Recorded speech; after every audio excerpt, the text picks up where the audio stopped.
The market grinds sideways as we await the next pullback. Can the bulls hold support? This is Invest with Jacob.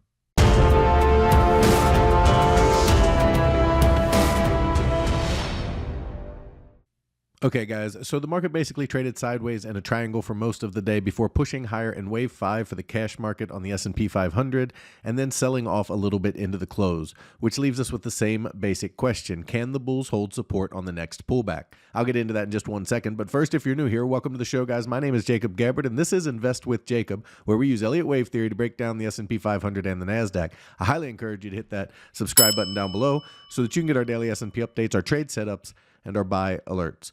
All right, guys, so with basically just consolidation sideways and a slight push higher today, nothing has really changed. So let's jump into the charts and take a look.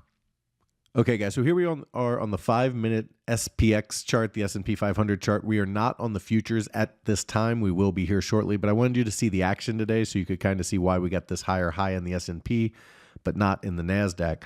So on the S&P, if you remember yesterday's video, I told you we closed with 3 waves up, and then in the overnights, we had made a wave 5 higher in the futures, but not in the cash market, which is the daytime trading market.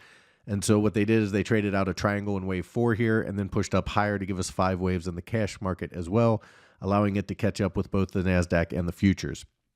So when this made a new high, the NASDAQ did not. And that's the reason. If you remember in yesterday's video, we talked about the fact that the NASDAQ already had 5 waves up and was a much stronger structure than the ES structure, which is why it didn't need to make a high while the S&P did. So that's what we looked at today, this triangle that traded up in the 5th wave here and or possibly the A wave to complete that. And now we're going to be looking for a pullback down. So let's jump over to the futures market so we can see what that looks like. Okay, so here we are over on the futures 5-minute chart, okay, and you can see this wasn't quite as clean of a triangle, but we did get the push up in the futures as well to give us that slightly higher wave 5, and they could not, again, push through this big deal box that we've been talking about, this box that has all of these points that once we get into it, it sells off hard, and the same thing happened again today. They pushed up slightly higher and then sold off pretty hard again from there. So they still have not been able to conquer that 40-70 region we've been talking about, okay, and until they do, pressure still is going to remain down. So off the high, you have this move down, and then they've kind of correctively bounced it higher off of this low. So it doesn't really look impulsive to either the downside or the upside at this time. This up move is definitely not impulsive, and this down move doesn't look very impulsive to me as I take a look at it, especially with how this up move's going with it. So the big question is going to remain, as this pullback continues, can the bulls hold support? And again, that support level, now that we moved up slightly higher, is going to change just a tiny bit. It's 39.49 down to 38.99.50. So basically, you can just call it 39.50 to 3900. That would be your support region for this pullback. And if the bulls can hold in that region, okay, and then start a 5-wave move higher that goes through this big deal box, this yellow box that we have on here that they have not been able to get through without getting sold off very hard every single time they've hit it. If they can get through that in an impulsive structure, it's a really strong sign for the bulls that we could be heading higher, and this could be the bottom. However, if they cannot hold that support in that 3950 to 3900 area, then it's going to become much more likely we have one more drop to go down below this low here, okay, all the way down to that 3700 to 3750 area to complete the correction and hopefully start the rally higher from there. So really, it's cut and dry here. The bulls need to hold support and make a new high, and if they can do that in an impulsive fashion, it's a really good start to this being a bottom and us looking higher. However, if they cannot hold that 3900 region and the bears push down, then it becomes much more likely we head towards that 3750 to 3700 area. Okay, over on the NASDAQ.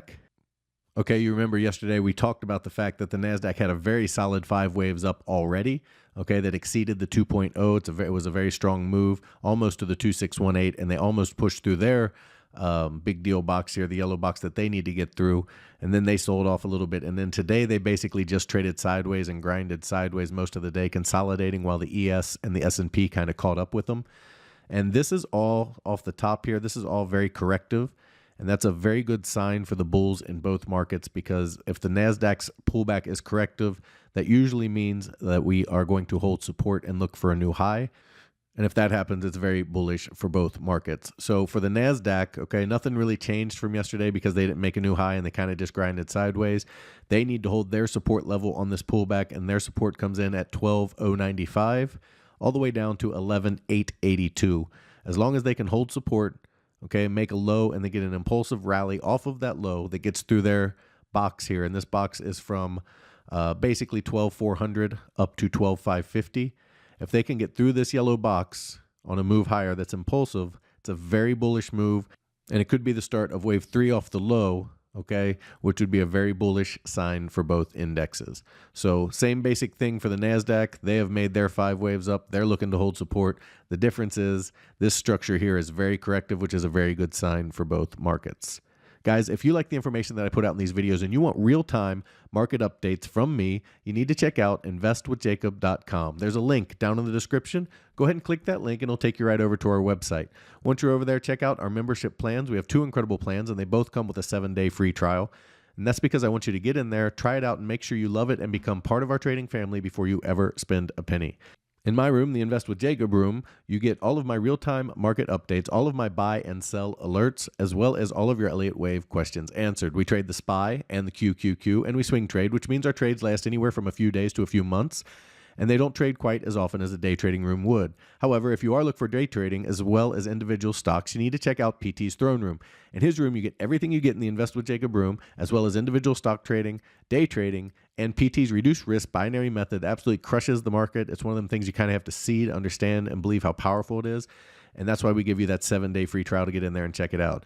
He also built a challenge account where he put $4,000 into an account and trades mini ES futures to show you how to build a small account into a big retirement or savings account. He's averaging 3 to 4% gains per week in there using disciplined trading methods that he can teach you. Guys, we would love to have you come on in so we can make some money together. Okay, key takeaways for today.